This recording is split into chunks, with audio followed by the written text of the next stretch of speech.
Okay, so before we get into the examples for today, I just want to write down what we covered last time with the moments of inertia. So you should have this in your notes, but if you didn't copy it down, I'll rewrite it. So we have the moments of inertia tensor. So that's given by I equals, and then we had this matrix, Ixx, Ixy, Ixz, Iyx, Iyy, Iyz,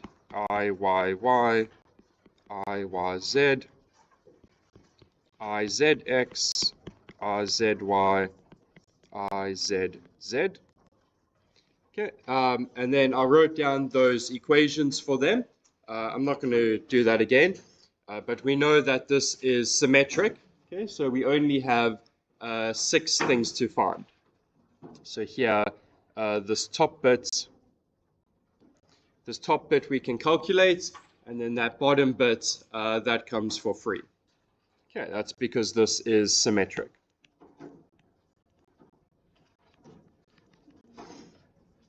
Okay, so we ended off with that and the equations.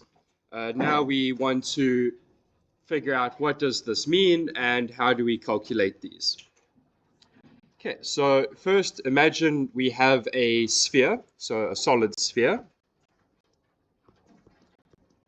Okay, solid ball, and we want to rotate it around different axes. We know that in 3D space we've got the 3 orthogonal axes, so we can rotate them around Z, we can rotate it around X, or Y. Okay, we can rotate it around the 3. Any other rotation is just a combination of those 3. Okay, so what we want to figure out with this idea of moments of inertia is how difficult is it to rotate around a given axis. Like in high school, you looked at normal inertia, okay, like just mass inertia, and that was how difficult it is to accelerate an object. Okay. If you've got an object with a lot of inertia, it's very difficult to change its speed. So if it's just sitting there, it's very difficult to move it. If it's moving, it's very difficult to stop. Okay, that's if something has a high inertia. For moments of inertia, it's very similar, except we're looking at how difficult it is to rotate around a given axis. For a sphere, we know that it is highly symmetric. So rotating around any axis is going to be just as difficult as any other axis. Okay, so if we choose X, Y, or Z, because of the symmetry of the shape, it's going to be the same. Okay, so if we want to rotate around this axis, or this axis, it's the same, right? Because of the symmetry of the shape. If we look at something else, like a cylinder,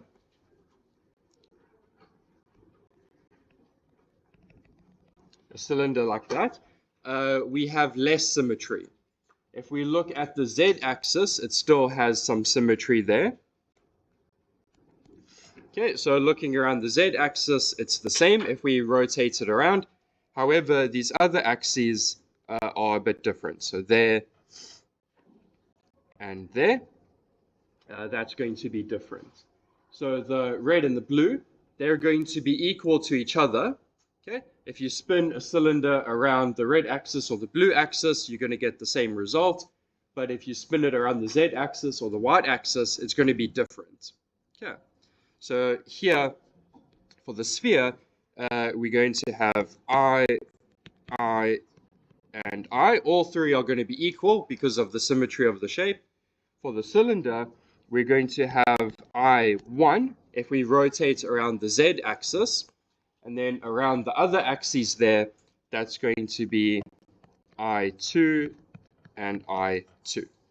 Okay, so those are going to be the same, but different to I1. Is everyone okay with that? Sorry? Okay, so for the sphere, it's symmetric. Imagine it in your head. If you rotate it around any of those axes, it's going to be the same. Like if you have a ball, if you rotate it around X, Y, or Z, it's the same thing. So that means the moments of inertia for all three axes are also going to be the same. If you rotate it this way, this way, this way, it's the same thing. If you have a cylinder, it's different.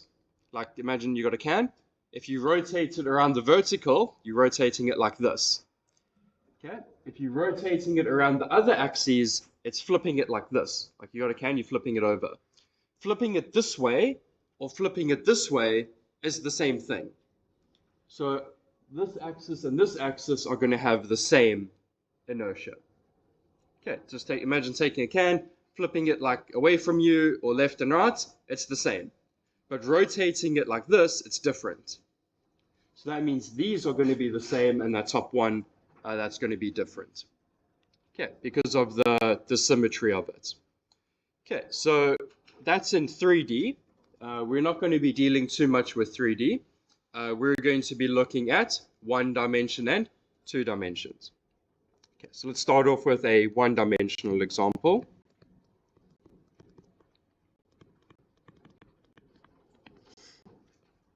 Okay, so maybe later on we'll look at the 3D case, but the 1D and the 2D, that's more important for now. Okay, so one-dimensional, that's just looking at like a metal rod, and then we're rotating it around. Okay, so let's say we've got this metal rod here. Okay, from 0 to 1. Okay, so we're just putting it on some axis here. So we can put in our Cartesian system. Okay, so the rod goes from 0 to 1, and it has a uniform density. So mass is constant throughout, which means that the density is also constant throughout. Okay. So like it's made of one material, it's all the same density. Okay, what we want to do now is imagine rotating this around different axes. Okay, so we're going to pick one axis, let's put that in red, that's going to be here at the end point. Over there. Okay, and we're going to rotate around this axis. Okay, so imagine you've got your axis, the rod is out like this, and it's going to be rotated around the axis. Okay, so you've got your rod, or you can think of it like holding it out and then rotating it around. Okay, that's the first case. We've got the mass distribution, that's what it's going to be there, and it's going to rotate around, and it's got constant density. Okay, constant mass across the rod, so constant density. Okay, we want to find the moments of inertia. So we're going to use the equations we looked at last time. So I is going to be equal to the integral from 0 to 1. Okay, we're going across the whole length of it. Then it's going to be rho x squared dx. Okay, so that's just the equation we left off with last time. Okay, again, rho is constant. Okay, x squared, that's your radius squared. Okay, we looked at that last time when we wrote out the matrix there. Rho dx, remember rho is the mass density. If you multiply it by dx, that gives you the mass. Okay, and we just need to calculate this. Rho is a constant, so we can take this out. So it's going to be rho integral from 0 to 1 x squared dx. So this is going to be rho 1/3 x cubed from 0 to 1. So that's going to be rho times 1/3. Okay, 1/3 rho. That's the moments of inertia when we rotate around this red axis at the end point. Now remember what I said over here. If you've got different distributions, you're going to get different moments of inertia. Again, it's how difficult it is to rotate around an axis. Here, we've got the axis right at the end point. So all of the mass is on the side. Okay, if that's the axis, all of the masses are going to be rotated around. Now let's look at this next case when we change that. So here again, we can set this up. We've got this going from 0 to 1. But instead of going at the end point, we're now going to rotate in the middle. Okay, we're changing it slightly.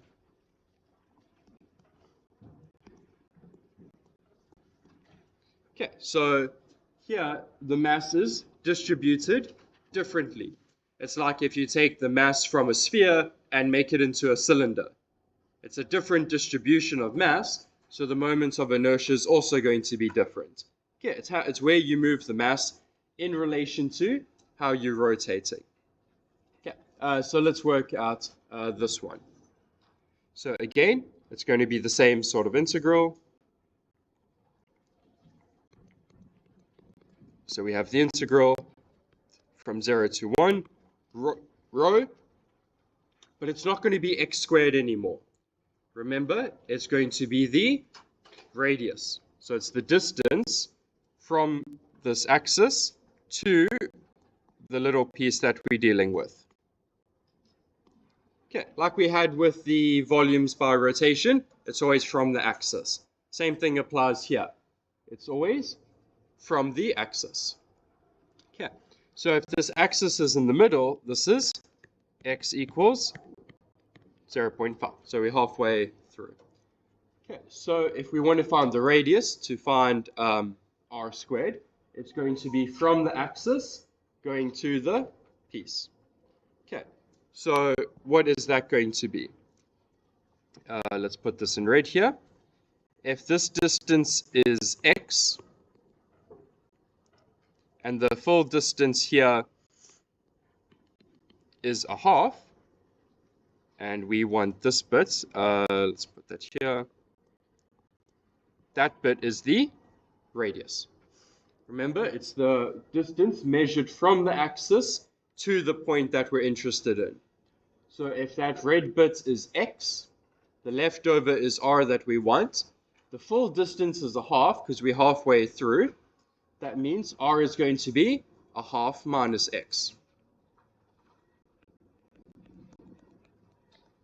Okay, exactly the same procedure as we did with the volumes by rotation.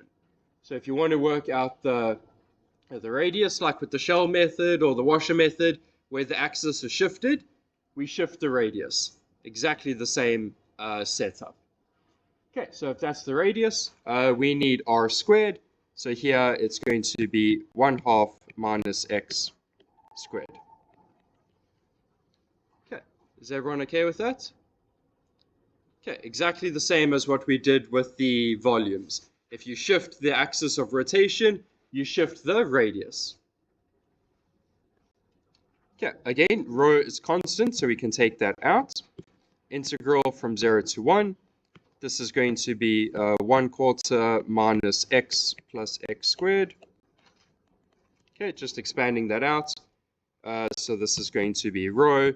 Integral from 0, sorry, we can just evaluate that. So that's going to be 1/4 x minus 1/2 x squared plus 1/3 x cubed from 0 to 1. 0 is not going to do anything. We can ignore that, so we can put in 1. So that's going to be 1/4 minus 1/2 plus 1/3. Okay, so that's going to be rho. 4, 2, and 3, let's write it with a denominator of 12. So that's going to be 3 over 12 minus 6 over 12 plus 4 over 12. Yeah, so rho is, what's that going to be?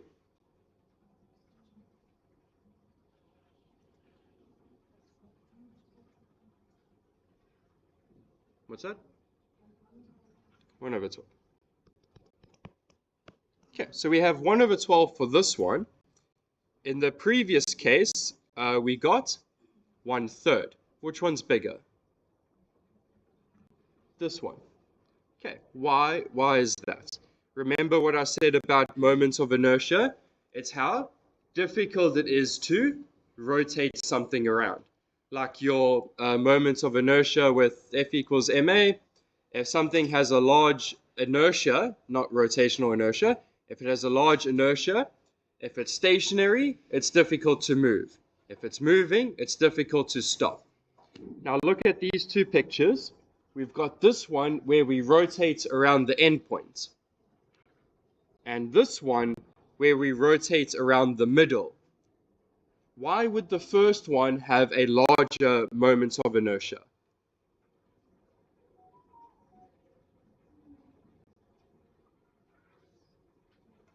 Okay, think about the mass distribution, like with the sphere and the cylinder, things like that.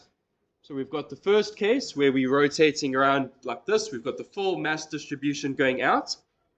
Here we have half of it going out. So why would the first one be larger? Yes.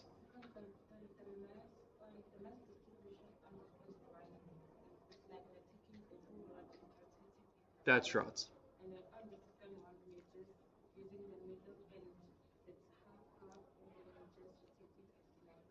Perfect. Yeah, 100%. Yeah, for the first one, we have the full mass on the outside that we're trying to rotate around. In this one, we only have half of it. Okay, so the moment of inertia is going to be smaller for this one. It's easier to rotate this around. Does everyone understand that? Okay, if you don't understand, please let me know. So when it comes to the test, then I'll ask you to explain why the moment of inertia is different. You need to answer it. Does everyone understand? Okay, next example. Okay, so example 2. So here we're going to have a similar thing, but now with a non-uniform mass distribution. So in these two cases, we're going to look at the endpoints and we're going to look at the middle, but now rho is going to depend on x. Okay, so it's going to have this form. Okay, so again, if we sketch this out from 0 to 1. Okay, so we've got our rod there. And then this distribution is going to look something like that, right? Sad face parabola. So we see that more of the mass is concentrated in the middle portion. The density is high in the middle, so the mass is high in the middle. Towards the end, the mass is a bit lower. I don't know how you would make something like this, but that's the mass distribution. Okay, and again, we want to look at the two cases. We're going to look at the case where we rotate this around the endpoint, and then the case where we rotate it around the middle. Okay, and then for homework, you're going to work out what happens when you rotate it 3/4 of the way. So at the endpoint, in the middle, and then 3/4, that's for homework. Okay, so here we're going to rotate around the end there. So the radius or the distance to the little mass bit that we're interested in, that's just going to be x. Okay, so if the rotation axis coincides with the y-axis, then we don't need to do any shifting of the radius. If the axis moves over, then we do need to shift the radius. Okay, but here, no problem. Let's work this out. Okay, so I is equal to the integral from 0 to 1. And again, it's going to be rho x squared dx, or radius squared dm. But remember the dm that we had last lecture, that's going to be rho dx. Okay. So this is going to be rho x squared dx. And we know what rho is. That's going to be x minus x squared. So that will be the integral from 0 to 1, x minus x squared. We've got another x squared there, dx. So that's the integral from 0 to 1. X squared and x, that's going to be x cubed. X squared and x squared, that will be x to the 4. Okay, again, easy enough to do. So this is going to be 1 over 4 x to the 4 minus 1 over 5 x to the 5 from 0 to 1. Yeah. So this is going to be a quarter minus a fifth. Okay, so this is going to be 1/20th. Okay. Okay, so this is going to have a different mass to the previous example. So don't compare this example to the previous one. Compare this case with the red axis to the next case that we're going to look at. Okay. So remember, you can't compare if they have different masses. Okay, so we get 1 over 20 if we use the red axis. Okay, let's keep that in mind. Now we're going to use the blue axis down the middle, and we're going to see what effect does that have. Okay, so here we're going to have, again, the metal rod from 0 to 1. Same mass distribution, so same row of x. But now the axis is going to be right down the middle at a half. Okay, so now we're rotating around there. Remember the radius that we're measuring with, that is always from the axis. So if the radius is this portion, if that's r, this horizontal distance, that's always x, and we know that x plus r must be a half because it's the full bit there. So that means the radius is a half minus x.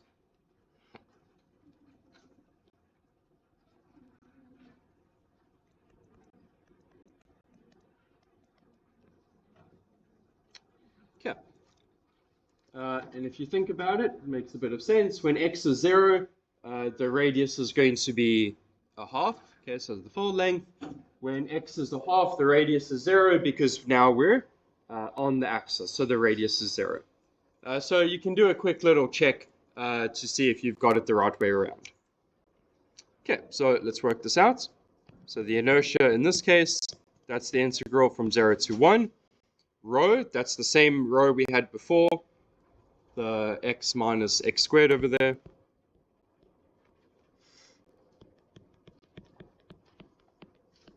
Okay, a half minus x dx. Okay, and squared. Okay, so that's rho r squared dx. Okay, so let's expand this out and see what we get. So this is the integral from 0 to 1. X minus x squared. This is going to be 1/4 minus x plus x squared.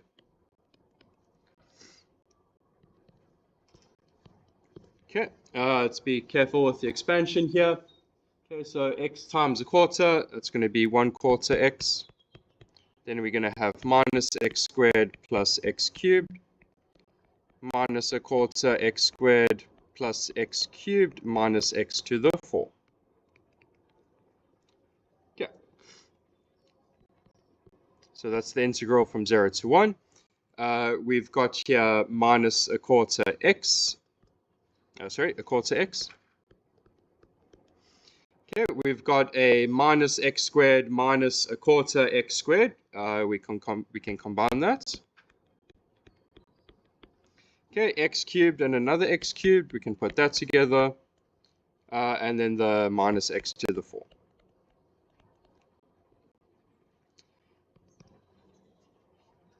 Okay, so that's going to be 1/4 x. No, sorry. 1/8 x squared minus 5 over 12 x cubed plus a half x to the 4 minus a fifth x to the 5 from 0 to 1. Okay, before we substitute that in, would anyone like to guess if it's going to be larger than or smaller than 1 over 20, just based on the picture? Smaller. Okay, someone substitute that in, see what we get.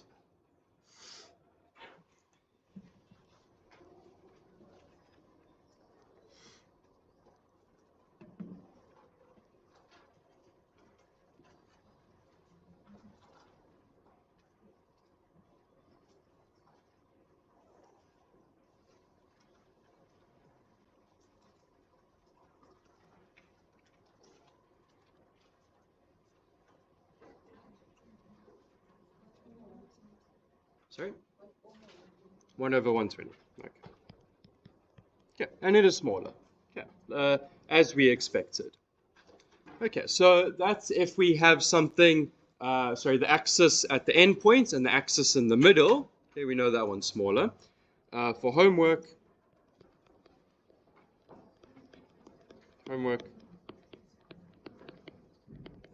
rotates around x equals 3 over 4.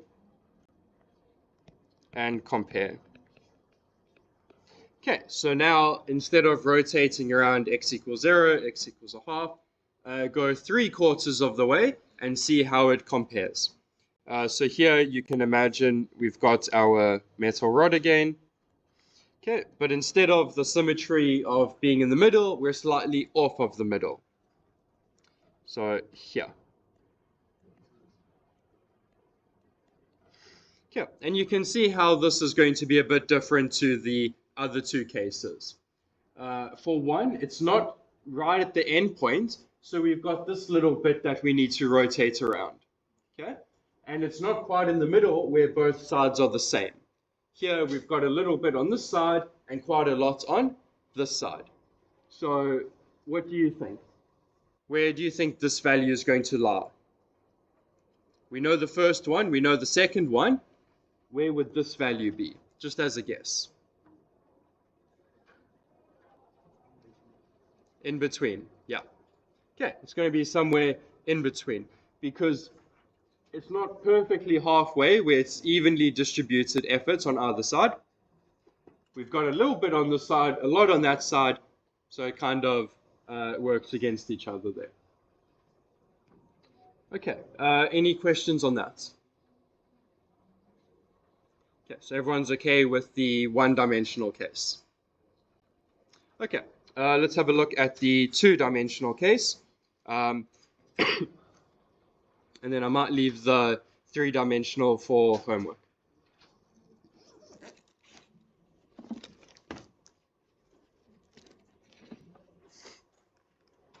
Okay, so the two-dimensional case, not much more difficult.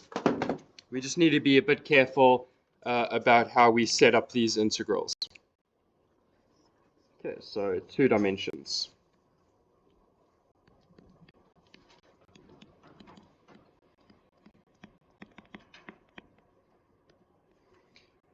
Okay, so we're not going to look at general two-dimensional objects. So now instead of looking at one-dimensional rods, you can think of this as like 2D plates, okay, like a plate we want to rotate around. So we've got something like this, okay, with very, very thin thickness. Okay, so it's not perfectly 2D. There's a little bit of thickness, but we can ignore that. Okay, so it's got some mass distribution, rho x, y. Okay, 2 dimensions, so it's rho x, y this time. Okay, and again, we want to rotate this around. What we're going to be interested in is rotating around a particular axis. We're not going to do this in general, but if you wanted to, you could rotate around this axis. So you take your plate, you rotate it around the vertical. There's also this axis, okay, where you rotate around like horizontally like that. There's also this other axis over here, okay, where we rotate around the other way. If this was perfectly square, what could you say about the red one and the blue one? If it was square. Think back to what we did with the can and the ball. If this is square, the red one and the blue one will be equal. Yeah, because if it's a square, this side is the same as this side. So if you've got, I don't have any squares on me, but if you've got a square, if you rotate it this way or you rotate it this way, it's the same because it's the square. The sides are the same. If this was a rectangle, So if this was elongated like that, then it would be different. Because if you rotate around the one side, say the shorter side, that's different to rotating around the longer side. Okay, because of how the mass is distributed over it. Okay, so that's for a square or rectangle. Everyone's okay with that? Okay. Next, let's look at a disk.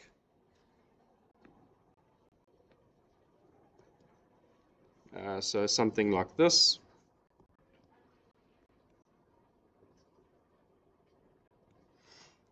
Okay, so it's a flat disk, very thin height, so effectively 2D. Okay, we're not going to worry about the thickness there. And again, we've got several axes to rotate around. We can rotate around this axis, so you've got your disk, and you rotate it around the vertical. We've got this axis here, and we've got this axis here. Okay, what can you tell me about the red one and the blue one?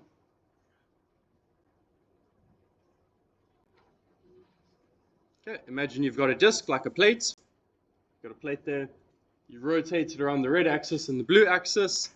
What can you tell me about them?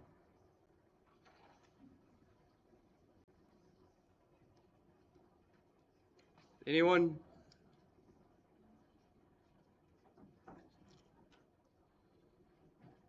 Okay, imagine you've got a plate. Okay, you've got a plate. You rotate it like this. You rotate it like this. They're equal. Thank you.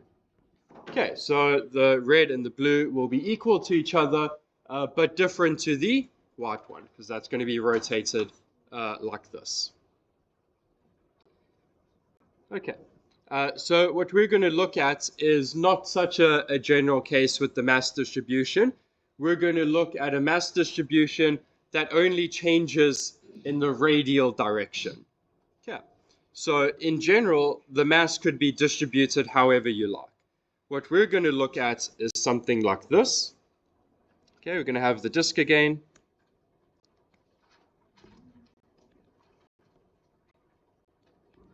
Okay, again with the axis through here. Okay, but we're going to look at only radial changes. In other words, as we move out from here, the mass can do something like that. Rho of r. And it's the same going all the way around. So that angle dependence, so if you've got your disk and you go around at an angle, it's always the same. It only changes radially. Is everyone okay with that? Okay. Okay, please let me know if that's not all right. Okay. So if you've got your disk, okay, the mass distribution, rho of x, is only going to change from the center going out. Going around, it's going to be exactly the same. So you can imagine if we look at it from the top, so a top view now. Top view. We can imagine rings going around like this of different mass densities. So here, if we do a slice, it's going to be something like that. So let's say here there's the most mass, here slightly less mass. Let's do a different color.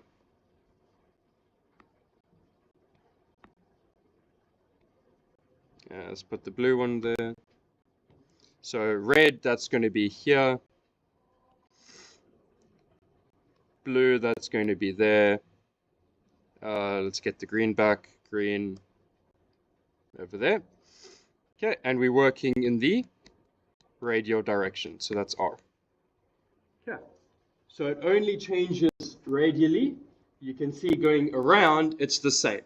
So this blue part, it's the same all the way around the circle. The green part, that's the same all the way around the circle. But going from red to blue to green, out radially, it's different. Okay, everyone okay with that? Okay. So let's have a look at some examples here.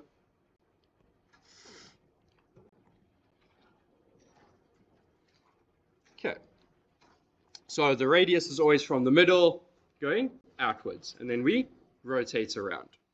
Okay, exactly the same as we had before. So I'll just redraw it over here. Yeah, so it's pen. Okay, same thing as before, but instead of the x being the radius, now we're going to use this r as the radius.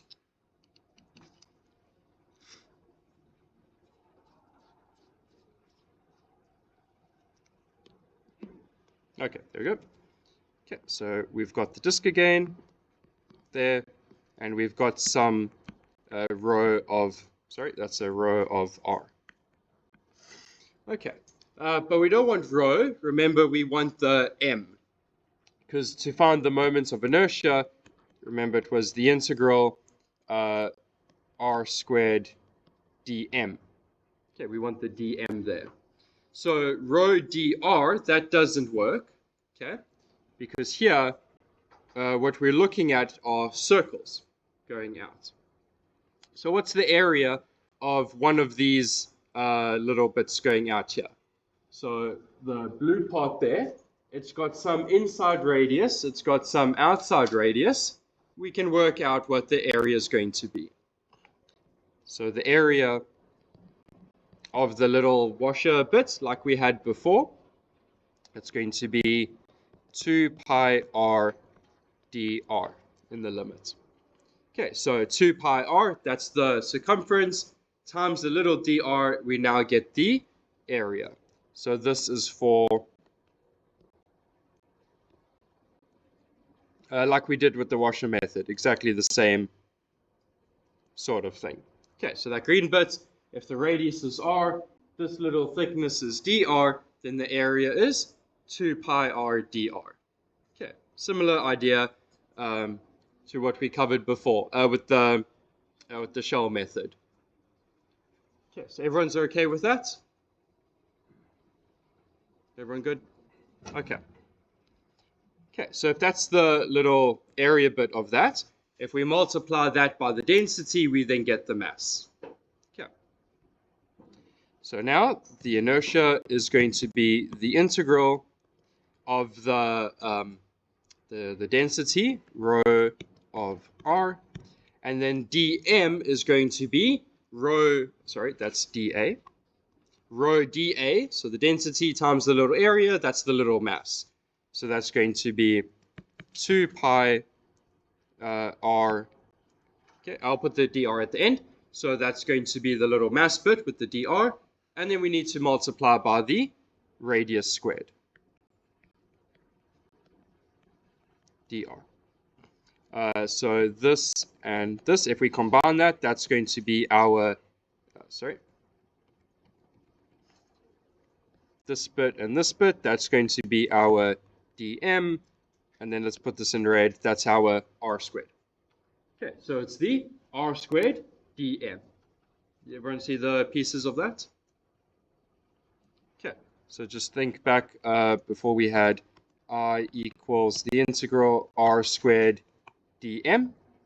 Okay, dm is the density times the area. So rho is the density, 2 pi r dr, that's the area. So the white part, that makes up the dm.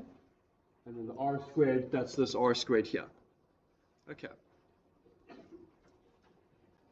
So here, I is equal to the integral. The 2 pi we can take out, that's just a constant. Integral rho of r cubed dr. Okay. Everyone all right with how we got to there? Okay. Let's have a look at an example. So here we have rho of r is 1 over 1 plus r squared. Okay, so this sort of graph is going to be something like this. There's r, there's rho of r. Okay, please make sure that you can sketch these. Okay, so here we have rho of r. we see that a large amount of the mass is concentrated in the middle, and it gets smaller as we go out to the end here. Okay, so if we look at this disk, okay, the little disk here, the mass distribution will be roughly like that. Okay, a lot of the mass is going to be concentrated in the middle, less of the mass is going to be on the outsides. Okay, does everyone see that from the graph? Yes, no? Okay. Okay, so let's calculate what this is going to be. So I is going to be the integral.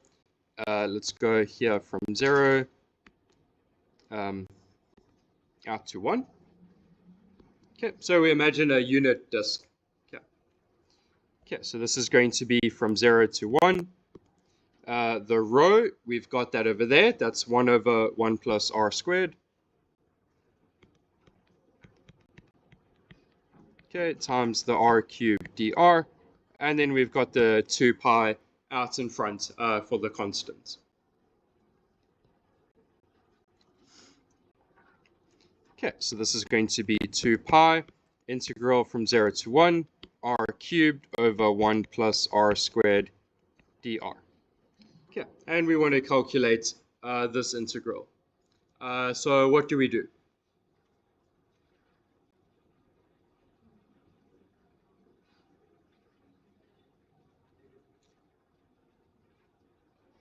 Okay, imagine this was question 1 on the test. What would you be thinking to do?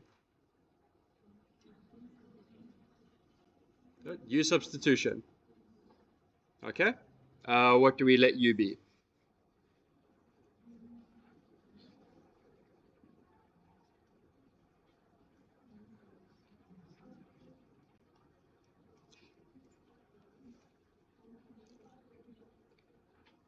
Okay, think about it.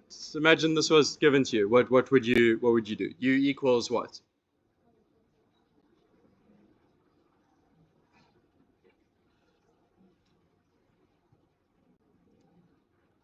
Okay, so you can think about that at home. So this will be for homework.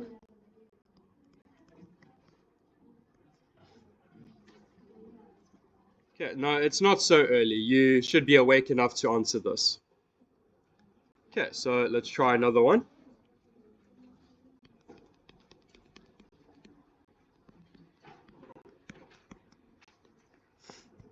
Okay, now if you're going to sit there and be quiet, then you can answer the questions when you're more awake. Okay, so for example 2, we have this again. So we've got our disk. Okay, and we're going to have a different mass distribution over here. Very similar to the previous one. So it's going to be like this. Okay, but instead of trailing off like we had before, it's just going to stop at the end. This row of r, that's going to be 1 plus cos of r. Okay, so at 0, it's going to have a value of 2, and then it's going to go down at the end there at pi over 2, at pi, so 0 to pi, it's going to have the value of 0. Okay. Please, if you can't sketch that, go over your graph sketching. Okay, so what we want to do is calculate the moments of inertia for this, given this radial distribution. Okay, so I, that's going to be equal to the integral from 0 to pi, rho of r cubed dr.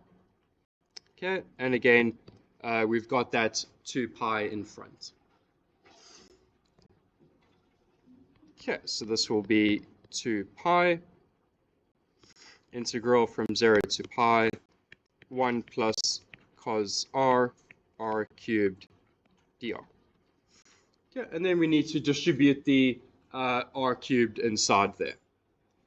So this is going to be 2 pi integral from 0 to pi r cubed plus r cubed cos r dr. Okay, so let's try with this one. What can we do for this? Yes, integration by parts. Good. So here we can do integration by parts on that. The first one we can do directly. There's no need for anything there.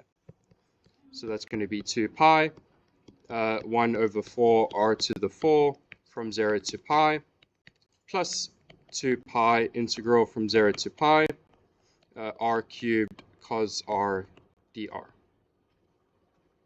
Okay. So that's going to be 2 over 4, that'll be half. So we're going to have pi to the 5 over 2, plus 2 pi integral from 0 to pi, r cubed cos r dr.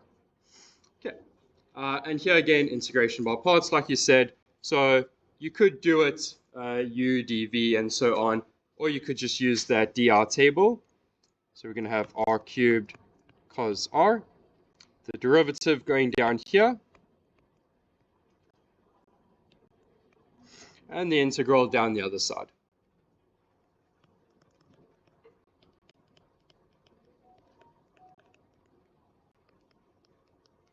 Okay, and then we match them up with the plus and the minus signs. So plus, minus, plus, minus, plus. Okay, so let's write this here. So this is going to be pi to the 5 over 2 plus 2 pi r cubed sine r plus 3r squared cos r. Okay, minus 6r sine r minus 6 cos r. Okay, from 0 to pi, and then you can substitute that in.